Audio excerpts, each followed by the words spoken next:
নমস্কার বন্ধুরা, অরূপ ক্রিয়েশনে সকলকে স্বাগত। আজকে কলকাতায় আপনাদেরকে একটা নতুন জায়গায় ঘুরতে নিয়ে যাব, যেটি সদ্য চালু হয়েছে। 23শে সেপ্টেম্বর ওটি চালু করা হয়েছে পশ্চিমবঙ্গ সরকারের পক্ষ থেকে। আপনারা আলিপুর সেন্ট্রাল জেলের কথা সকলেই শুনেছেন, কিন্তু সেই জেলটি আর এখন কয়েদিদের জন্য নয়, এখন সেই জেলটিকে মিউজিয়ামে পরিণত করা হয়েছে সাধারণ মানুষকে ঘুরে দেখাবার জন্য। তো চলুন সেই জেলটি আপনাদেরকে আজকে ঘুরে দেখাবো। তো দেখতে দেখতেই আপনাদের সাথে শেয়ার করব সমস্ত কিছু। চলুন।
ফাইনালি আমরা এসে গেছি আলিপুর জেল মিউজিয়ামে। দেখতেই পাচ্ছেন সামনে দেখা যাচ্ছে বিশাল বড় আলিপুর জেল মিউজিয়াম। চলুন ভেতরে ঢোকা যাক। এই আলিপুর সেন্ট্রাল জেল ইংরেজ আমলে তৈরি, এবং এই জেলটি 116 বছরের পুরনো। এখানে নেতাজি সুভাষচন্দ্র বোস, সত্যেন্দ্রনাথ বসু, ডক্টর বিধানচন্দ্র রায়, জওহরলাল নেহেরু সকলেই বন্দী হিসেবে ছিলেন। এই আলিপুর জেল মিউজিয়ামটি সোমবার বন্ধ থাকে এবং বাকি দিনগুলো দুপুর 12টা থেকে বিকেল 5টা 30 পর্যন্ত খোলা থাকে। আর টিকিট দেওয়া হয় বিকেল 5টা পর্যন্ত। টিকিট মূল্য হচ্ছে 30 টাকা প্রতিজন। এই 30 টাকা করে নেওয়া হয় জেলের ভেতর পোর্শন ঘুরে দেখার জন্য। এছাড়া যেটা লাইট অ্যান্ড সাউন্ড শো যেটা হয় সন্ধ্যে 6টা থেকে 7টা পর্যন্ত, তার জন্য টিকিট মূল্য জন প্রতি 100 টাকা।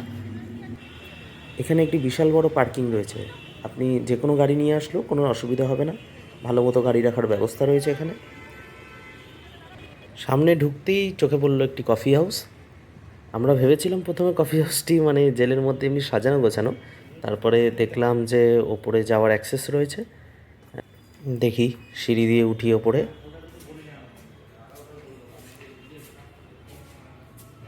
বাবা, এটাও নয়, এর ওপরে আছে।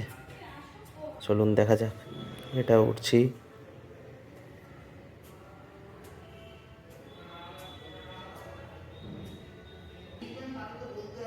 বাবা, এখানে কাগজের মানে কার্ডবোর্ড দিয়ে কেটে কি সুন্দর এখানে এরা করেছে। আর ও তো মামুন, ও যেখানে পারছে সেখানেই ছবি তোলার জন্য দাঁড়িয়ে যাচ্ছে। এখানেও দাঁড়িয়ে গেছে। জায়গাটা খুবই সুন্দর লাগছে দেখতে। ওপরটা দেখো পরিবারকার স্টাইল করেছে, সিলিংটা খুবই ভালো লাগছে। তো দেখা যাক, ভেতরটা যাই, ভেতরটা কীরকম ডেকোরেটেড আছে দেখা যাক। বাহ বাহ বাহ, দারুণ দারুণ। এখানটা এদের এখন ফটো সেশন চলছে। এদের সবসময় ফটো সেশন চলতে থাকে। এটা হচ্ছে কফি হাউসের ভেতর থেকে জেলের ভেতরের অংশের কিছুটা দেখা যাচ্ছে। তো সুন্দর গার্ডেন, মানে জাস্ট গার্ডেনটা অসাধারণ। তোমরা সকলে আসলে খুবই ভালো লাগবে। এখানে বসার জায়গাও করা আছে, খুবই ভালো লাগবে ভেতরটা। এত সুন্দর গার্ডেনটা সাজিয়েছে দেখো। এবং শুধু এইটুখানিই নয়, ভেতরে আরও গার্ডেন আছে, সেগুলো দেখাবো তোমাদেরকে। তো এই গার্ডেনটা জাস্ট ওই কফি হাউসের ওপর থেকে, গ্লাসের ভেতর থেকে দেখা যাচ্ছে এই জায়গাটা। অসাধারণ অসাধারণ লাগছে এই জায়গাটা। কফি হাউসের ভেতরটা তোমাদের একবার ঘুরে দেখাই। জাস্ট অসাধারণ অসাধারণ মানে সাজিয়েছে এনারা। ব্রিটিশ সাম্রাজ্য বিরোধিতার অপরাধে যাদের মৃত্যুর দণ্ডে দণ্ডিত করা হতো তাদেরকে এই কক্ষগুলিতে রাখা হতো ফাঁসির আগে। ঘুরে দেখাই এখন ফাঁসির মঞ্চ। দেখতে পাচ্ছ আমরা ঢুকছি এই কক্ষগুলিতে দেখাবার জন্য।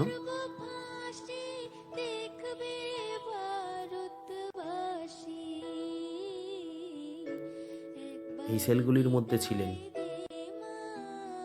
যাদের মৃত্যুদণ্ডে দণ্ডিত করা হয়, তাদেরকে ফাঁসির আগে এই সেলগুলিতে রাখা হয়। ব্রিটিশ আমলে এই আলিপুর সেন্ট্রাল জেলে বহু স্বাধীনতা সংগ্রামীদের ফাঁসি দেওয়া হয়েছে। তাদের মধ্যে অন্যতম ছিলেন অনন্তহরি মিত্র 1926 সালে, প্রমোদ রঞ্জন চৌধুরী 1926 সালে, দীনেশ গুপ্ত 1931 সালে, রামকৃষ্ণ বিশ্বাস 1931 ও দীনেশ মজুমদার 1934 সালে এখানে ফাঁসি দেওয়া হয়।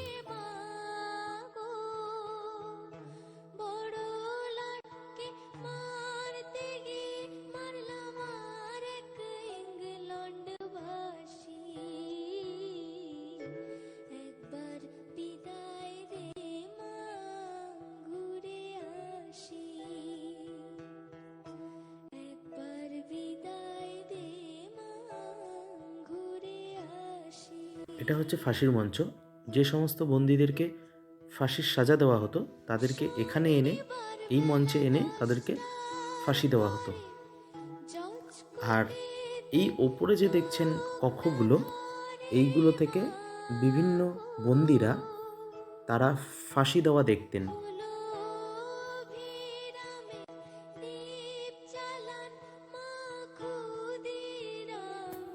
এখানে কিছু শহীদের লিস্ট দেওয়া রয়েছে।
এই ঘরটি হচ্ছে ময়নাতদন্তের ঘর। যে সমস্ত ব্যক্তিকে ফাঁসি দেওয়া হতো, ফাঁসি দেওয়ার পর তাদের দেহ তুলে এনে এই ঘরে ময়নাতদন্ত করা হতো।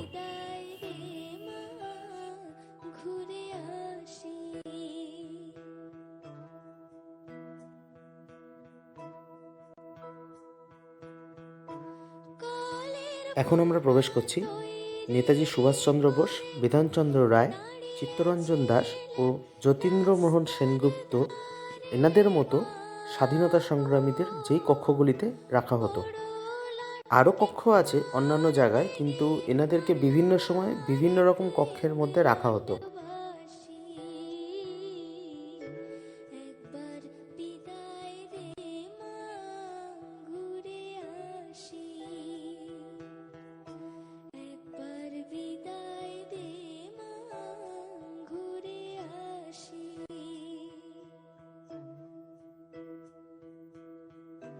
শনিবার বেলা 10টার পরে জজকোটেতে লোক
এখন আমরা প্রবেশ করছি নেহেরু কক্ষে, অর্থাৎ জওহরলাল নেহেরুকেও এই জেলে বন্দী হিসেবে রাখা হয়েছিল। তার কন্যা ইন্দিরা নেহেরু বা ইন্দিরা গান্ধী 15 দিন অন্তর তার পিতার সাথে দেখা করতে আসতেন এই জেলে। সময় ছিল মাত্র 20 মিনিট।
এই সেলগুলোতে রাখা হতো সাধারণ বন্দীদেরকে।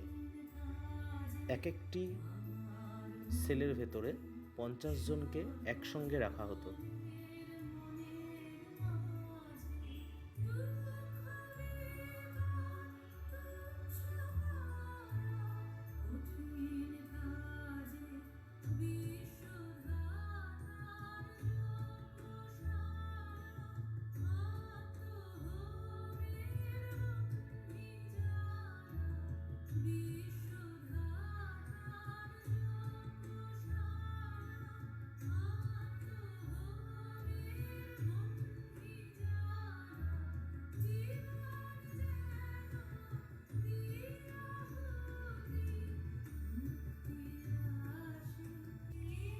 এই সেলগুলোতেও সাধারণ মানুষ থাকতেন। এক একটি কক্ষে 50 জন করে একসঙ্গে রাখা হতো। আগেরটা তো যেরকম বললাম 50 জন একসাথে রাখা হতো, এরকম বহু সেল আছে সাধারণ মানুষদের সব 50 জন একসাথে করে রাখা হতো বহু।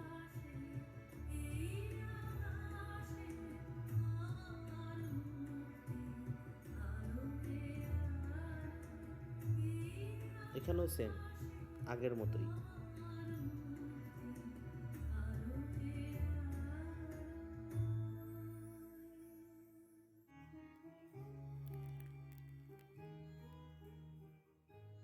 বৃহৎ বাড়ির মধ্যে কেবল একটি ঘর বন্ধ, তাহার তালাতে মরিচা ধরিয়াছে, তাহার চাবি কোথাও খুঁজিয়া পাওয়া যায় না।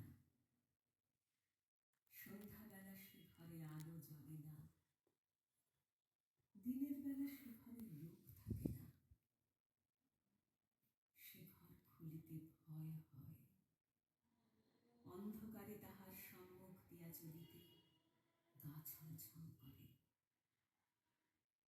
দুইখানি দরজা ঝাঁপিয়া ঘর দাঁড়াইয়া আছে, দরজার উপর কান দিয়া থাকিলে ঘরের ভিতর হইতে যেন হু হু শব্দ শোনা যায়। এ ঘর বিধবা, একজন ছিল, সে গেছে। সেই হইতে এ ঘরের দ্বার রুদ্ধ। সেই অবধি এখানে আর কেহ আসেও না, এখান হইতে আর কেহ যায়ও না। সেই অবধি এখানে মৃত্যুরও মৃত্যু হইয়াছে। আমার প্রাণের পরে চলে গেল কে, বসন্তের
ভেসে গেছে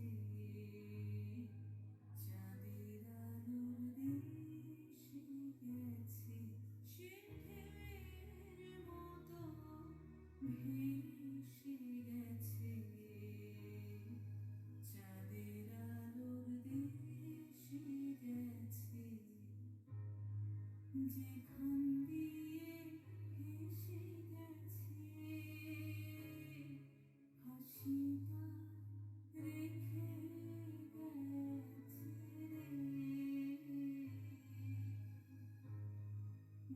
রে মনে হলো আখির কোণে আমায় যেন ডেকে গেছে সে আমি কোথায় যাব ভাবতেছি তাই একলা বসে সে চাঁদের চোখে বুড়িয়ে গেল ঘুমের ঘোর। সে প্রাণের কোথায় দুলিয়ে গেল ফুলের ডোর।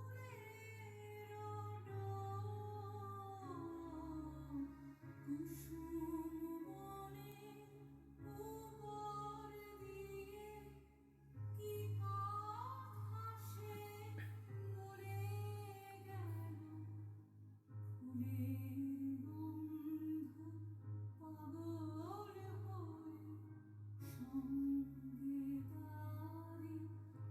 তারি চলে গেল হৃদয় আমার আকুল হলো নয়ন মুদে এলো রে।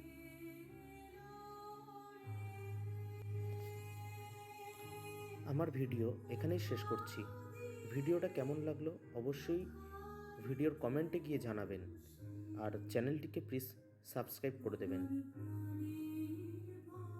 আমাদের অনেকটাই লেট হয়ে গেছিলো আসতে, তাই আপনারা যখন আসবেন একটু তাড়াতাড়ি আসবেন।